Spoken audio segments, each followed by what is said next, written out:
अस्सलामु अलैकुम वरहमतुल्लाहि वबरकातुहू। आज की ये प्रेस कॉन्फ्रेंस मजलिस टीपू सुल्तान और कर्नाटका मुस्लिम जमात की तरफ से मुश्तरका तौर पर बुलाई गई है।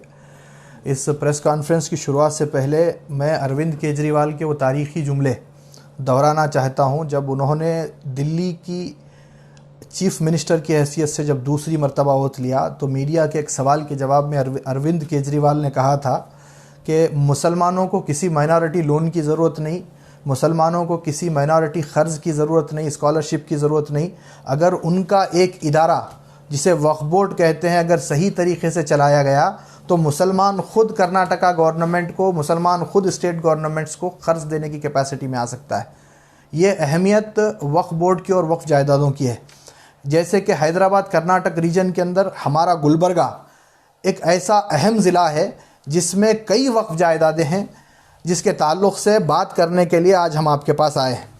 आवाम को ये आगाह करना है कि सर्वे नंबर 98/3 जिसे लोग अहमदनगर कॉलोनी के नाम से जानते हैं, जिसे लोग रज़ाए मुस्तफ़ा कॉलोनी के नाम से जानते हैं, जिसे लोग अहमदनगर के नाम से भी जानते हैं, इस कॉलोनी में रिसेंटली एक 8 दिन पहले या 1 महीना पहले 2 सेल एग्रीमेंट होते हैं जिसमें मोहतरम जनाब यस सिराजुद्दीन सरमस्त इसमें क्लेम कर रहे हैं कि वो इस लेआउट के ओनर हैं रज़ाए मुस्तफ़ा कॉलोनी के, और उन्होंने जनाब सैयद दस्तगीर को, अब्दुल दस्तगीर को इन्होंने प्लॉट सेल किया है।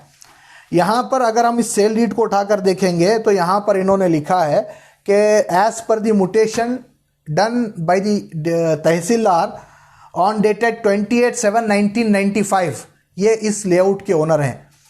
इस तमाम तहकीक़ात के बाद इन तमाम चीज़ों पर हमें जब कंप्लेंट्स मिली तो हमने तहकीक़ात की तो हमने ये पाया और आवाम के बीच हम ये बात रख रहे हैं कि survey number 98 is a declared waqf property, gazette notified waqf property, जिसके ख़िलाफ़ क़ानूनी लड़ाई भी लड़ी जा चुकी है और 18 फरवरी 2021 को इसका फैसला भी आ चुका है जिसमें क्लियरली ये कहा गया है कि सर्वे नंबर 98 26 एकड़ 16 गुंटा is declared as a waqf property.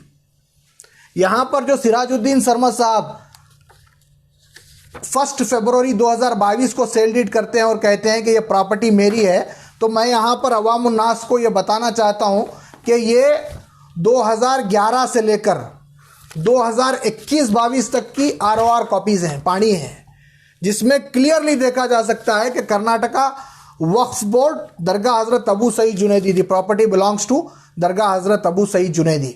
Sirajuddin Sarmad साहब का क्लेम है कि 1995 के मुटेशन के हिसाब से ये प्रॉपर्टी मेरी है। रिसेंटली जो लास्ट मुटेशन इस प्रॉपर्टी के अंदर हुआ है ये वो प्रॉपर्टी की मुटेशन की सर्टिफाइड कॉपी है, जिसमें 2011 में इस प्रॉपर्टी को कर्नाटका स्टेट बोर्ड ऑफ वक़ाफ दरगाह हज़रत अबू सईद जुनैदी के नाम से गवर्नमेंट ने ऑलरेडी कर दिया है। इन तमाम चीज़ों को लेकर जब हमने कर्नाटका स्टेट बोर्ड ऑफ वक्फ से मुलाकात की और उनके नॉलेज में जब हमने ये बात लाई तो एक बहुत बड़ा स्कैंडल गुलबर्गा के अंदर चल रहा है। 2011 में मुटेशन वक्फ बोर्ड के नाम पे हुआ है। 2011 से लेकर आज तक पानी के अंदर ROR के अंदर वक्फ बोर्ड का नाम है, उसके बाद भी गुलबर्गा सब रजिस्ट्रार के अंदर ये लेआउट की रजिस्ट्रीज हो रही हैं। जब जाकर हमने यहाँ पर तहकीक की तो पता चला कि करप्शन का लेवल गुलबर्गा सब रजिस्ट्रार के अंदर इतना है कि अगर आप 5,000 रुपये ज़्यादा देंगे तो ताजमहल की रजिस्ट्री भी आप गुलबर्गा के अंदर करा सकते हैं।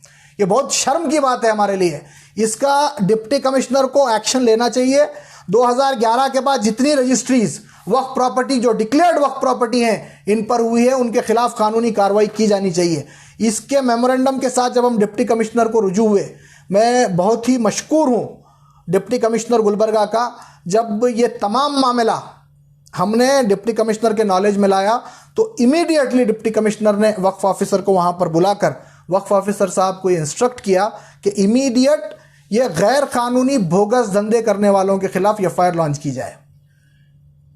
तो मैं शुक्रगुजार हूं डिस्ट्रिक्ट वक्फ ऑफिसर का जिन्होंने हमारी कंप्लेंट पर एक्शन लेते हुए इमीडिएट वहां पर FIR को लॉन्च किया और जो फेक रजिस्ट्रीज किए हैं उनके खिलाफ under section 420 IPC under section 465, 468, 448 and 409 के तहत एफआईआर रघुवींद्र नगर पुलिस स्टेशन में दर्ज की जा चुकी है और एक दिन पहले मौसूफ की गिरफ्तारी भी अमल में आ चुकी है।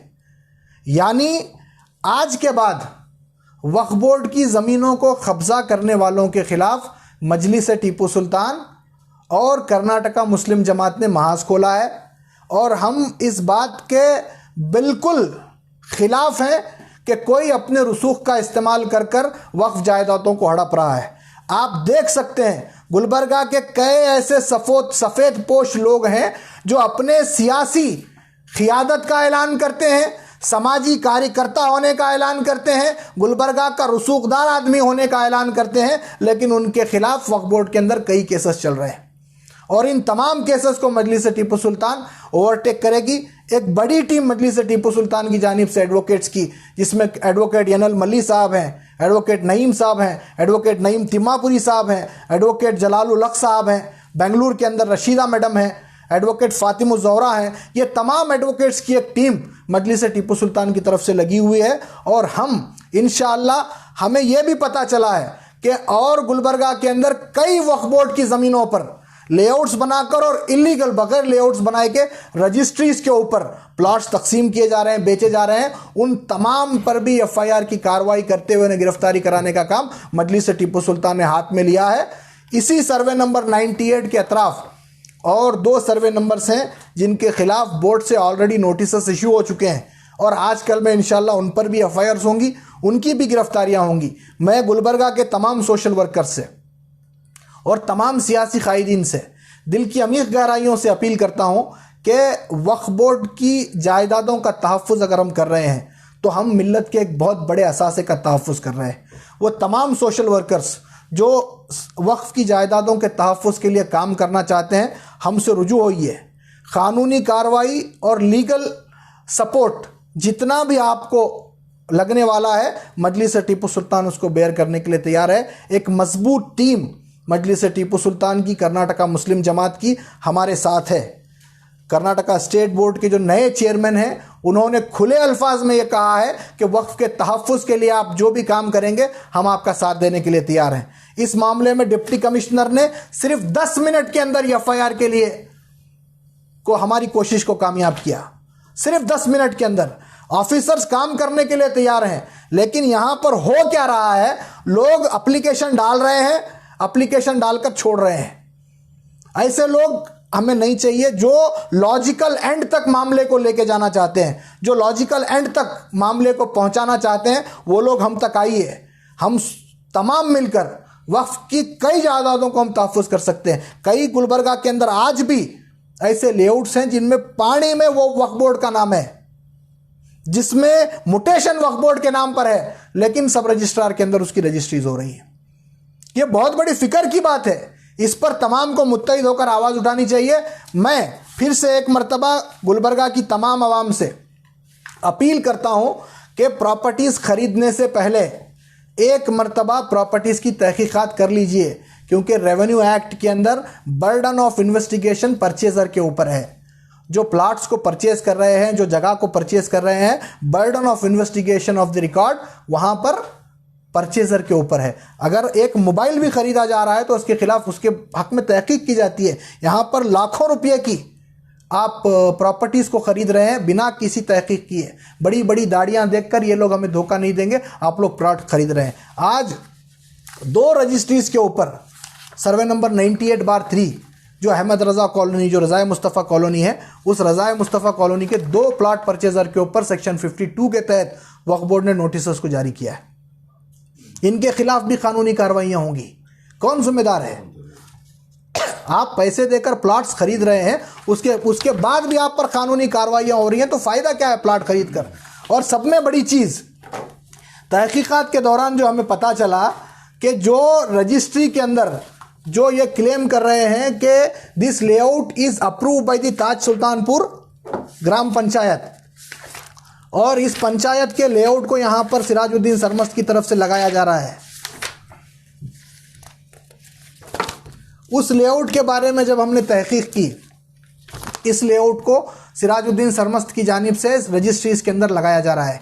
और रजिस्ट्री पेपर के अंदर क्या क्लेम किया जा रहा है? Layout is approved by the component Mandal panchayat Taj Sultanpur wide order number on 23/11/1990। But जब हमने तहकीक की तो ताज सुल्तानपुर पंचायत ने क्लियरली हमें अपना रिटर्न स्टेटमेंट दिया है कि इस लेआउट को ताज सुल्तानपुर ने कभी अप्रूव ही नहीं किया। ये लेआउट टोटली फेक है, बोगस डॉक्यूमेंट के जरिए गुलबर्गा सब रजिस्ट्रार के अंदर रजिस्ट्रीज की जा रही है। यहाँ पर रजिस्ट्रीज के दौरान सब रजिस्ट्रार ऑफिस में जब रजिस्ट्री होती है तो प्रोसीजर में सब में बड़ा प्रोसीजर होता है वेरिफिकेशन ऑफ द रिकॉर्ड। ये बड़े प्रोसीजर को इन्होंने ओवररूल किया है, रिकॉर्ड्स को वेरिफिकेशन नहीं किया। 1995 के म्यूटेशन से 2022 के अंदर भी रजिस्ट्रीज हो रही हैं। इस मामले को हमने ऑलरेडी लोक आयुक्ता से हमने इसको ऑलरेडी अप्रोच किया है, इसके खिलाफ भी कानूनी कार्रवाई होगी। आपके बीच आने का मकसद ये है कि सर्वे नंबर 98 शेख रोजा is a declared waqf property, board की डिक्लेयर्ड प्रॉपर्टी है। खरीदने वालों के ऊपर 52 में नोटिस ऑलरेडी इशू हो चुके हैं। बेचने वाले के ऊपर अंडर सेक्शन 420 FIR रजिस्टर हो चुकी है, इनकी गिरफ्तारी अमल में आ चुकी है। इसके बावजूद भी अगर आप खरीद रहे हैं तो आपके पैसों के नुकसान के जिम्मेदार आप होंगे। इस प्रॉपर्टी में म्यूटेशन बोर्ड के नाम पर है 2011 से। इस प्रॉपर्टी में पानी में नाम बोर्ड का है। ना सिर्फ ये प्रॉपर्टी, इसके अतराफ की कई प्रॉपर्टीज ऐसी हैं जो बोर्ड के नाम पर होने के बावजूद भी वहां पर ओनर अपने आप को साबित कर लोग इसको बेच रहे हैं। और बोर्ड से 7 लोगों पर FIR इंशाल्लाह 1 हफ्ते के अंदर होगा। इसके खिलाफ भी हम मुसलसल नुमाइंदगी कर रहे हैं। फिर से एक मरतबा इस मीडिया बाइट के जरिए मैं तमाम आवाम से अपील करता हूं कि सर्वे नंबर 98 वक्फ प्रॉपर्टी है, डिक्लेयर्ड वक्फ प्रॉपर्टी है। यहां पर प्लॉट मत परचेज कीजिए, वरना इसमें होने वाले नुकसान के जवाबदेह आप खुद रहें। कमेटी क्या काम कर रही है सर, जो रजिस्टर जो कर रहे हैं ऑफिसर्स के ऊपर? तो कौन सी कमेटी? अभी आपकी कमेटी सर। हमने इस मामले को रजिस्ट्री कर रही है ऑफिसर्स, तो उसके खिलाफ आप क्या कर रहे हैं? ये जो रजिस्ट्री सब रजिस्ट्रार के अंदर हुई है, इसके खिलाफ हमने inspector general of registrar and commissioner of stamp duty Bengaluru को ऑलरेडी कंप्लेंट लिखा है। उन्होंने 45 डेज के अंदर इसकी कंप्लीट इंक्वायरी रिपोर्ट मांगी है। और सब में बड़ा अचीवमेंट मजलिस टीपू सुल्तान का ये है कि सर्वे नंबर 98 को हमने Bengaluru inspector general of registrar के पास से लॉक करवाया है। अब यहाँ पर फर्दर कोई रजिस्ट्री नहीं हो सकती हमने। और यहाँ पर इस मामले को हमने लोक आयुक्ता के सामने भी कंप्लेंट दर्ज करवाई है कि 2011 से जो ज़मीन वक्फ बोर्ड के नाम पर है उस जमीन की रजिस्ट्रीज 2022 तक भी सब रजिस्ट्रार के पास हो रही है। ये किसके इन्फ्लुएंस पे किया जा रहा है, ये किसके कहने पे किया जा रहा है, और यहां पे नेग्लिजेंसी किस ऑफिसर की है, उसके खिलाफ कानूनी कार्रवाई की जाए। और एक चीज, यहां पर सर्वे नंबर 98 में जितने लोगों के घर हैं, मैं आपको कहना चाहता हूं, आपने जिन जिन के पास से भी प्लॉट लिए हैं आप उनके पास जाइए, उनके पास जाकर उनसे सवाल कीजिए कि 2011 में एप्लीकेशन 83/2021 ये before the honourable Waqf tribunal pending है। वक्फ चीफ एग्जीक्यूटिव ऑफिसर ने एक एप्लीकेशन फाइल किया in front of the court और कहा है कि पूरी जगह खाली करके दरगाह हज़रत अबू सईद जुनैदी के हवाले की जाए। आपको बेचने वाले लोग आकर अभी इसके ऊपर अपीयर नहीं हुए।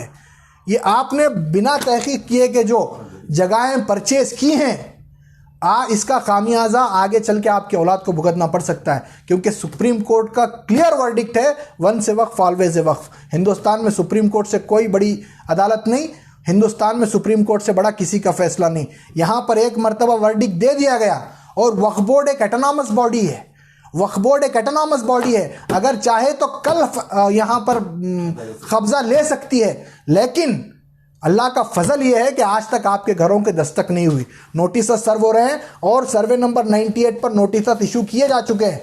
लिहाजा जो भी लेने वाले हैं तहकीक करके लीजिए। मजलिस टीपू सुल्तान जिस तरह से इंक्वायरी करके तमाम डॉक्यूमेंट्स जमा कर ये इसके ऊपर जो कार्रवाई कर रही है, इसके ऊपर कहीं ना कहीं आप देख सकते हैं ऐसे कई वक्फ बोर्ड के ज़मीन है जो कब्जा किए गए हैं, कई पॉलिटिकल लीडर्स भी इनका इसके अंदर इन्वॉल्व हैं, उनके भी नाम आते हैं सामने। कहीं ना कहीं आप देखिए वक्फ बोर्ड के जो ऑफिसर्स होते हैं वो भी इसके अंदर कहीं ना कहीं इन्वॉल्व हैं। इतनी बड़ी जब घोटाला हो रहा है, जमीनों के ऊपर जब इलीगल रजिस्ट्रीज हो रही हैं, लोगों को प्लॉटें बेची जा रही हैं, तो वक्फ बोर्ड के जो ऑफिसर्स हैं और स्टेट मेंबर्स जो हैं वो लोग क्या कर रहे हैं इसके अंदर, कहीं ना कहीं उनका भी इन्वॉल्वमेंट इसमें हो सकता है ना। Waqf board is a autonomous body.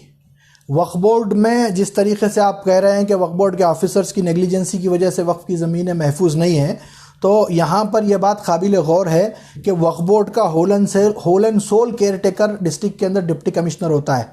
Waqf task force का चेयरमैन गुलबर्गा के अंदर डिप्टी कमिश्नर है। वक्फ टास्क फोर्स की सेक्रेटरी सुपरिटेंडेंट ऑफ पुलिस हैं।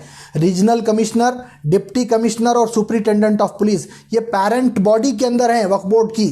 ये गुलबर्गा में वक्फ बोर्ड की तमाम प्रॉपर्टीज़ का तहफ़्फ़ुज़ का जिम्मेदार सिर्फ डिस्ट्रिक्ट वक्फ ऑफिसर नहीं है। डिस्ट्रिक्ट वक्फ ऑफिसर से पहले डिप्टी कमिश्नर है, डिप्टी कमिश्नर के बाद रीजनल कमिश्नर है, रीजनल कमिश्नर के बाद सुपरिटेंडेंट ऑफ पुलिस है। और आपका दूसरा सवाल कि गुलबर्गा के अंदर कई पॉलिटिशियंस ऐसे हैं जिन्होंने गुलबर्गा के अंदर वक्फ प्रॉपर्टीज़ को कब्जा किया है, मैं बिल्कुल एग्री इस बात से करता हूँ। इस पर तहकीक मजलिस टिप्पू सुल्तान की जानिब से की जा रही है। इंशाअल्लाह आगे आने वाले इंतखाबात से पहले उन तमाम गुलबर्गा के सफ़ेद पोश लोगों का चेहरा बेनकाब करने की कोशिश इंशाअल्लाह हम करेंगे। उसके साथ साथ चेहरा बेनकाब करने से कुछ होने वाला नहीं, उसके साथ साथ उनके खिलाफ कानूनी कार्रवाई। ये हमारे को इंफॉर्मेशन सर्वे नंबर 98 की मिली 29 जनवरी को। सिर्फ 1.5 महीने के अंदर इंशाअल्लाह अल्हम्दुलिल्लाह हमने कसूरवारों को जेल के पीछे पहुंचाया है। सिर्फ 1.5 महीने के अंदर हम इंशाअल्लाह कानून के दायरे में रहते हुए वक्फ प्रॉपर्टी के तहफ़्फ़ुज़ के लिए अपनी कमर बांध चुके हैं। इंशाअल्लाह उसके लिए हम कोशिश करेंगे।